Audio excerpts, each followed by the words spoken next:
जितनी भूख है उतना तो आप कर सकते हैं, वो आप, लेकिन उससे ज्यादा अगर आप रखते हैं अपने पास तो यह चोरी है, और ये दंडनीय चोरी है। मतलब ये मार्क्स के आने के बाद संचय की बात नहीं हुई है। भागवत गीता में संचय के खिलाफ बात है, वहां से हम संचय को रोकते हैं। स्मृति में संचय के खिलाफ बात है लगातार, संचय के खिलाफ बात। कभी तो क्या सारी समाज में भी उठा जाए। उन्नति की बात हमारे यहाँ वृद्धि की बात नहीं है, उन्नति की बात। हम प्रगति की बात करते हैं, हम वृद्धि की बात नहीं करते हिंदुस्तान के परंपरा में।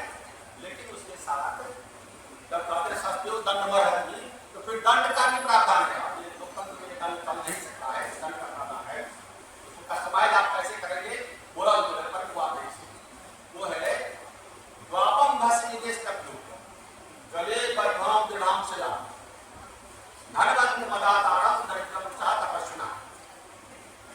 कहते हैं कि ऐसे लोग जो आलसी हैं और धनवान हैं, उनके लिए क्या करना है? अगर दरिद्र और आलसी हैं और धनवान और कंजूस हैं, धनवंत मदाता, धनवान और कंजूस, इन दोनों के लिए क्या करना है? द्वापम भस निवेश करना। द्वापर कहते हैं नदी, उसमें उनको उनके गले में मजबूत से पत्थर का बड़ा सिला बांध के उनको डुबा दिया। मतलब धनवान कंजूस होने के लिए नहीं है। जिस कृषि से की बात कर रहे थे अपन जी, कोई अलग से बात नहीं है। हमारी परंपरा में जो ज्ञान था उसको ऑपरेशनल बनाया। उन्होंने कहा कि ये तो धन है, ये आपका नहीं है, ये ट्रस्टी है आप इसके। विनोबा ने बात करती तो कहा कि ये तो ट्रस्टी का मतलब ये नहीं, जैसे बेटा का ट्रस्टी बाप होता है ना, कैसे बेटा पढ़ेगा लिखेगा बड़ा होगा, ये हमारी जिम्मेदारी होती है। उसी तरह ये जो धन है ये कहाँ कैसे खर्च होता है, ये हमारी जिम्मेदारी है कि कहाँ खर्च होना चाहिए, कौन भूखा है, कौन खा रहा है, कौन नहीं खा रहा है। मोरल स्टेट का जो सुकरात की कल्पना थी और सुखदेव की कल्पना थी, उन सबको मिला के गांधी ने पंचशील को आगे बढ़ाया। इसीलिए जब हम हिंदुस्तान के परंपरा में प्रगति की और उन्नति की बात करते हैं, तब हम अगर प्रेमचंद को देखते हैं, तब हमारा ग्रोथ कैसा हो इसके दिशा में हम चलते हैं, तो एक आदर्श स्थापित होता है। खैर इसको मैं ही होगा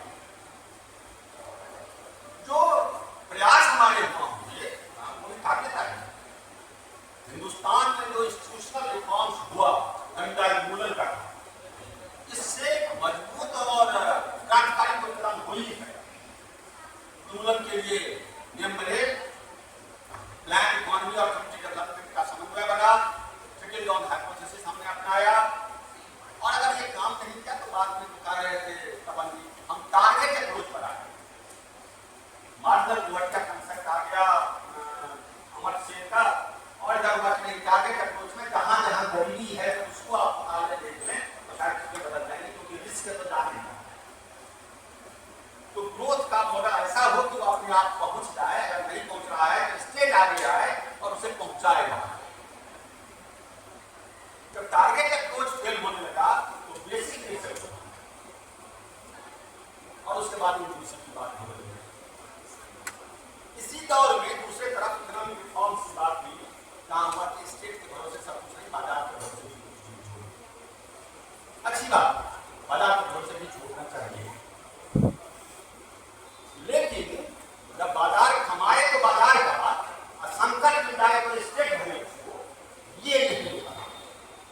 कमाया तो बाजार का हुआ, और जब नुकसान हुआ तो बेल आउट पैकेज सरकार देगी, और पैसा किसका होता है? जनता का, टैक्स पेयर्स का।